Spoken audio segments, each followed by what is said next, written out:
I'm an ophthalmologist and a corneal specialist. I specialize in the cornea, which is the clear transparent tissue in the front of the eye.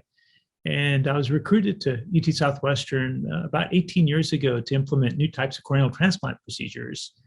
As a consequence, in my clinical surgical practice, I started seeing a lot of patients and family members with a common age-related corneal degeneration called Fuchs endothelial corneal dystrophy. So our lab has studied the human genetics of this common age-related corneal degeneration and has really studied extensively the repeat RNA, which seems to accumulate in the affected corneal tissue and triggers its degeneration. The driving motivation in our lab is really to try to help our patients. I think despite great advances in corneal transplantation, our lab would like to participate in the development of non-surgical treatments for this very common age-related corneal disease. That would be the goal of a safe, effective molecular therapy of this common age-related degenerative disease of the cornea. With the support of the Harrington Discovery Institute, we've been able to advance the preclinical development of some promising small molecules that target the repeat RNA. I think without their support, I think our research program would have probably been stalled or certainly been delayed.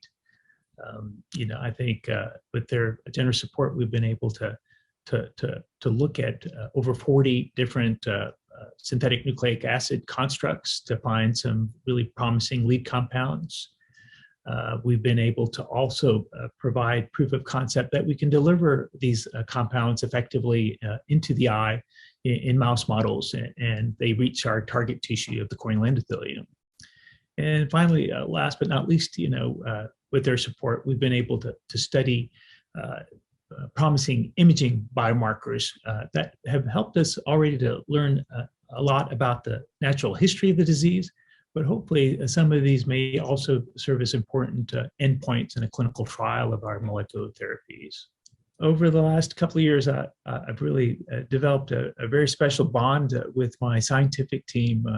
I can't thank enough Thomas Homan, Sue Ho, Michael Halen for really helping us keep our focus in terms of making sure that we're doing the key experiments, that our research program is translationally relevant.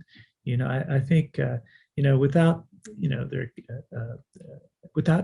interactions with this team, I just don't think we would have made as much progress in terms of pushing our program forward in terms of the preclinical development of these promising small molecules. So I certainly want to thank my team as well as the Harrington Discovery Institute for their generous support.